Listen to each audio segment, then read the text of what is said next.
Okay, so let's get into it. We're going to look at how the skills of a top-tier mentalist can actually become your secret weapons for networking. From making real connections with clients, your colleagues, even your boss. You know the feeling, right? You're at an event, a potential client introduces themselves, you shake their hand, they say their name, and then, poof, it's just gone. It's one of the most common and awkward professional moments there is. But what if I told you there's a foolproof way to make sure that never, ever happens again? And this quote right here, this is really the heart of it all. This isn't about magic tricks or some kind of psychic ability. The mentalist Oz Perlman says it himself. His whole craft comes down to the art of observation and the science of human connection. And those, right there, are incredibly valuable skills in any business. So here's the most important part. You can learn this. Anyone can. You don't have to be born with some special gift. Reading people, remembering those little details, building rapport almost instantly. These are like muscles. You just have to train them. And, well, today's your first day at the gym. So let's jump into our first practical skill. And honestly, I really do think of this as a professional superpower. If you can master this one thing, you will have an immediate, and I mean noticeable advantage the second you walk into a room. Now, here's what's so interesting. We always blame our bad memory when we forget a name, but that's not the problem at all. The real reason is you never actually heard the name to begin with. You were too busy thinking, okay, what am I going to say next? Do I look professional? Am I making a good first impression? All your focus was on you, not them. And the fix, believe it or not, comes from the back of a shampoo bottle. Lather, rinse, repeat. Those 3 words are a genius piece of marketing because they're simple, they're memorable, and they work. So we're going to steal that exact same framework to lock names into your brain for good.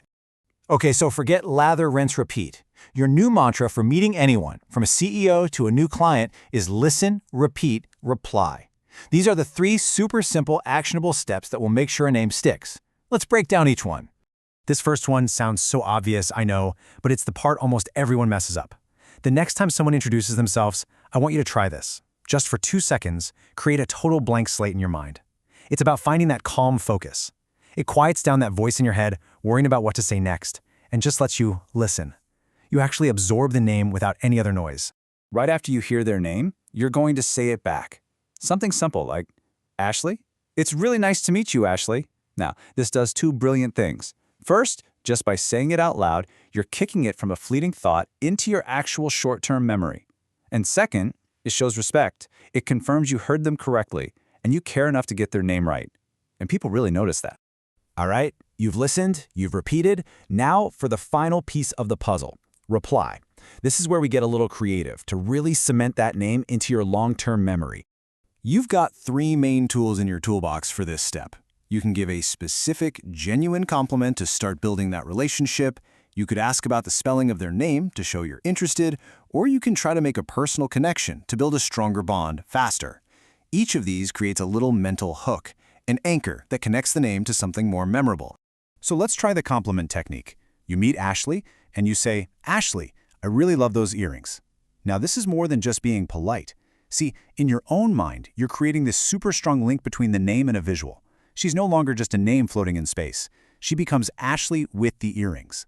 It's an incredibly powerful memory anchor, and it's a great way to start a conversation. Okay, we've gone over a fantastic technique, but even the best technique is useless without its power source, and that source is the real secret weapon for a mentalist and for any successful professional. It's an unshakable belief that you can and will connect with people.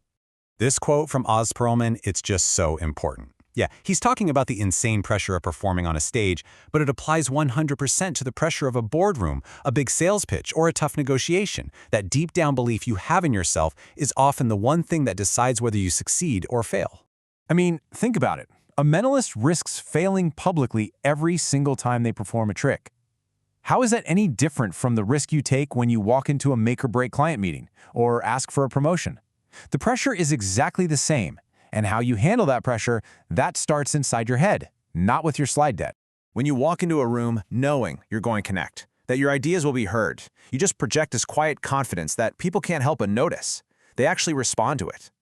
Your posture changes, your voice is more steady, and you're subtly guiding the whole interaction towards the positive result you've already pictured in your mind.